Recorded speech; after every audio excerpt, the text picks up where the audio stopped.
আলহামদুলিল্লাহ, আলহামদুলিল্লাহ গাইস, জীবনে আর বেশি কিছু চাওয়ার নাই ভাই।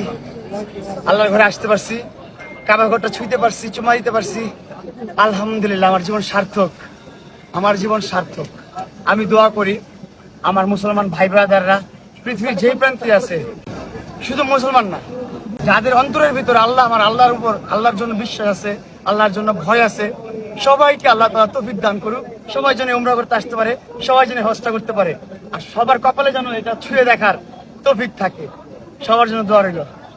আমি আসলে খুব এক্সাইটেড। আমি এত জাতা খাইছি ভাই, ছোট্ট একটা মানুষ ভাই, এতগুলো জাতা খাইছি। ও মাই গড, আলহামদুলিল্লাহ। সবশেষে আমি কাবা ঘর ছুঁইতে পারছি, আল্লাহর কাছে মাফ চাইতে পারছি, এটাই অনেক কিছু। কারো প্রতি কোনো ক্ষোভ নেই আমার। আল্লাহ তাআলা আমাকে যারা ভালোবাসে মানুষ, আল্লাহ তাআলা সবাইকে তৌফিক দান করুক, সবাই যেন আসতে পারে। আর যারা আমাকে হেট করে, যারা আমাকে ঘৃণা করে, আল্লাহ তাআলা তাদেরকে হেদায়েত দান করুক, তারা যেন বুঝতে পারে সবকিছু, এবং তাদেরকেও আল্লাহ তাআলা তৌফিক দান করুক, তারাও যেন হজ করতে পারে, উমরা করতে পারে। আমার শত্রুদের জন্য ভালোবাসা, ভালোবাসার মানুষের জন্য ভালোবাসা। Love you everyone.